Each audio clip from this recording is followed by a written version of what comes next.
स्वागत है दोस्तों आपका एक और नई वीडियो में पॉलिटी के एक और बहुत इंपॉर्टेंट मेंस के आंसर में। ये क्वेश्चन कह रहा है दोस्तों, जो इंडियन कॉन्स्टिट्यूशन है वो एक अमलगेशन है। अमलगमेशन का मतलब होता है बहुत सारे कॉन्स्टिट्यूशन या जो ग्लोबल बाहर के कॉन्स्टिट्यूशन है उनका मिश्रण है, और बहुत सारे एक्सपीरियंस का, ये जो कि फ्रीडम स्ट्रगल के समय हुए थे एक्सपीरियंस का, उनका ये सब का मिश्रण है। इस क्वेश्चन का कहने का मतलब ये है। तो दोस्तों अब ये पूछ रहा है कि कमेंट करो, हमसे स्टेटमेंट दे दी, हमसे कमेंट करवाना चाहता है। अब हम इस पर कमेंट करते हैं। मैं तो दोस्तों कमेंट ऐसा करूंगा कि सबसे पहले तो मैं बताऊंगा इंडियन कॉन्स्टिट्यूशन बना कैसे, मतलब बेसिक चीज मेरे को बतानी चाहिए कि इंडियन कॉन्स्टिट्यूशन असेंबली के द्वारा बना, कब कब बना, ठीक है। दूसरी चीज मैं लिखूंगा कि फ्रीडम स्ट्रगल का क्या योगदान था। मेरे को कुछ कुछ याद आ रहा है, मैंने पढ़ा था कि कैसे जो है मोतीलाल नेहरू जी ने अपना कंट्रीब्यूशन दिया था, कैसे जो हमारे ऑब्जेक्टिव रेजोल्यूशन लाया गया था नेहरू जी के द्वारा, हाँ उसमें फिर कॉन्स्टिट्यूंट असेंबली में उसमें कैसे हुआ था और जो दोस्तों अपना फंडामेंटल राइट्स का जो है कराची सीजन में एक सीजन हुआ था, हाँ उसके बारे में मेरे को कंट्रीब्यूशन का पता है। गवर्नमेंट ऑफ इंडिया एक्ट 1935 के बारे में मुझे पता है। तो मैं जरूर लिखूंगा स्ट्रगल के समय, क्योंकि स्ट्रगल के ही समय हुए थे भाई। Objective resolution as a preamble last बार था ना, उसके बाद तो आजाद हुए थे, तो ये मुझे याद है।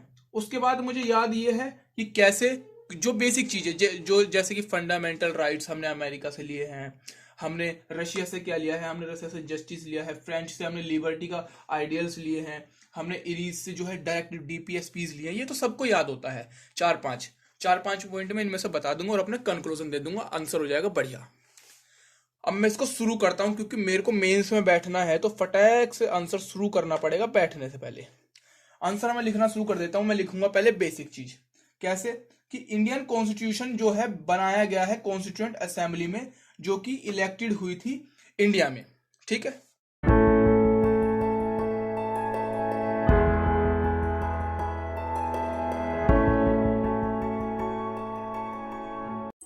ठीक है दोस्तों, मैंने यहां तक लिख दिया। अब मैं इसको ये लिख सकता हूं, जैसे कि मेरे पास कुछ डाटा होगा कि इसकी पहली सीटिंग 9 दिसंबर 1946 में हुई थी। हमें भी पता है 1946 में इंटरिम गवर्नमेंट चल रही थी और नेहरू जी उसके हेड थे, आगे जाके वही प्रधानमंत्री बने। और कॉन्स्टिट्यूशन कैसा इफेक्ट में आया 1950 में, 1949 में 26 नवंबर में बन चुका था, और उसके बाद स्वाधीनता दिवस देखते हुए कुछ महीने लेट कर 26 जनवरी को रिपब्लिक डे मनाया जाता है। इसको मैं लिख देता हूँ कुछ छोटी सी लाइन में, देखिए।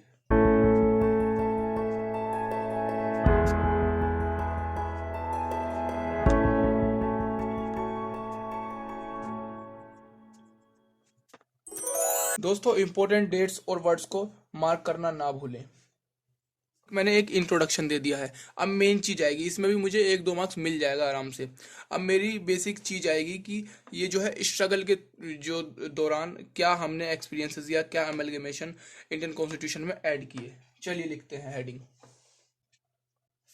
इंडियन कॉन्स्टिट्यूशन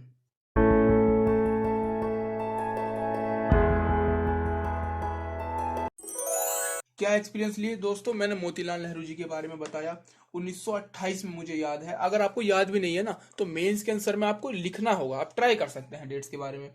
मोतीलाल नेहरू जी ने एक कॉन्स्टिट्यूएंट, ये जो कॉन्स्टिट्यूशन है ना पहले से ही भारत के लिए बना के रखा हुआ था, ऐसा मैंने पढ़ा हुआ है। जैसे कि उसमें यूनिवर्सल एडल्ट फ्रेंचाइज के बारे में, राइट टू फ्रीडम, फ्रीडम तो बहुत पहले से बात चलती आ रही है भारत में, इक्वालिटी की, माइनॉरिटीज के राइट्स की, ये मोतीलाल नेहरू ने पहले से ही भारत के संविधान में ऐड करने के लिए सोच रखा था। उसको मैं लिख सकता हूं इन 1928।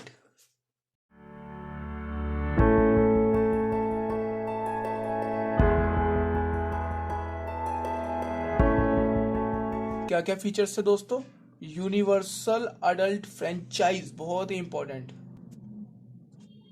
राइट टू फ्रीडम, आजादी का राइट, बिल्कुल उस समय अंग्रेज ज्यादा हाविर थे।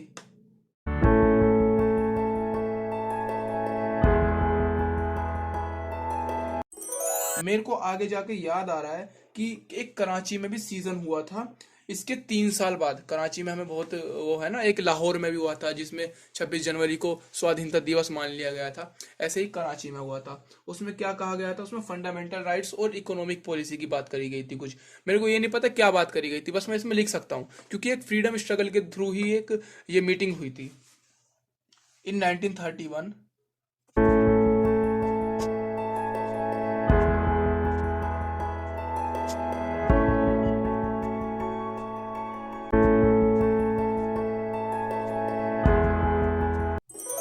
4 साल बाद एक एक्ट लाया गया जिसमें बहुत सारी चीजें भारत को मिली। कह सकते हैं कि भारत का ज्यादातर कॉन्स्टिट्यूशन उसी से ही बोरोड हुआ है, उसी से ही अकॉर्डिंग टू आवर नीड्स हमने ढाला है अपने आप को। जैसे कि by cameral legislation means Lok Sabha Rajya Sabha हमें वहीं से मिला है, गवर्नर का जुडिशरी का ऑफिस हमें वहीं से मिला है, हमें फेडरल स्ट्रक्चर की सेंटर रहेगा पावरफुल और स्टेट सब काम करेंगे मिलकर, यही भी सिस्टम हमें वहां से मिला है। तो मैं इसको लिखूंगा कुछ ऐसे बना के।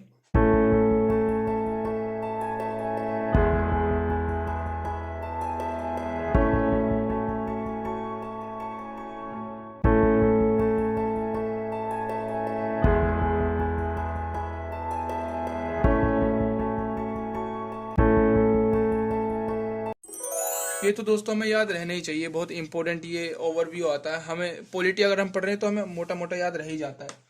अगर मैं एक बात करूं जैसे कि ऑब्जेक्टिव रेजोल्यूशन, उसके बारे में तो हर आंसर में लिख सकता हूं जो भी कॉन्स्टिट्यूशन की बात आएगी।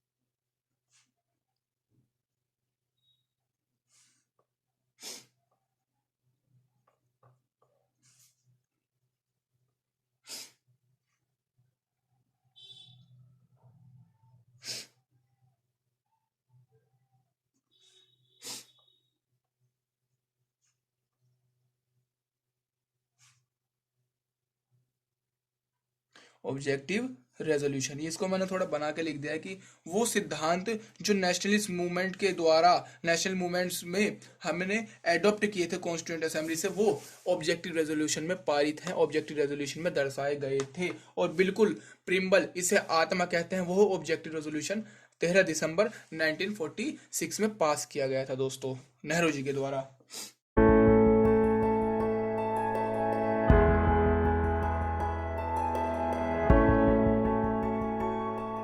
मैं यहाँ लिखूंगा इंडियन कॉन्स्टिट्यूशन ग्लोबल आउटलुक। अब इसका ओवरथ्रू मैं यहाँ दे दूंगा।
अब मैं दोस्तों सोचता हूँ कि मेरा पॉइंट ऑफ व्यू क्या हो सकता है।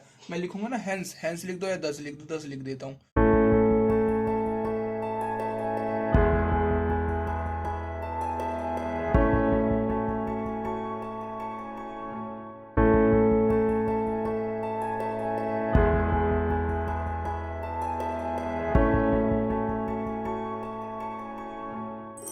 अब मैं लास्ट में एक हाईलाइटेड लाइन लिख दूंगा, चाहे तो इसे अंडरलाइन कर दूंगा कि it is most intricately crafted document और लिविंग रियलिटी।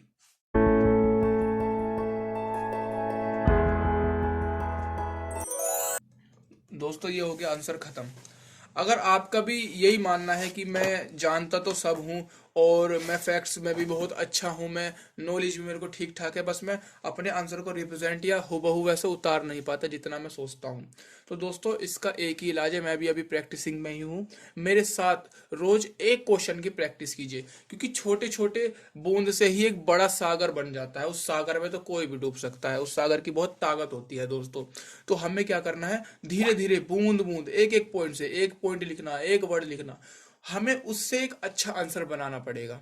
ठीक है, उसके लिए आपको रोज जुड़ना पड़ेगा। तो आप तैयार रह करिए। ठीक है, आपके आपके पास कोई एडवाइस हो मेरे लिए, या आंसर्स में कुछ डाउट हो तो मेरे को जरूर बता सकते हैं एज थ्रू कमेंट्स। तो चलिए दोस्तों, आज के लिए इतना ही, मिलते हैं अगले क्वेश्चन के साथ। जब तक के लिए जय हिंद।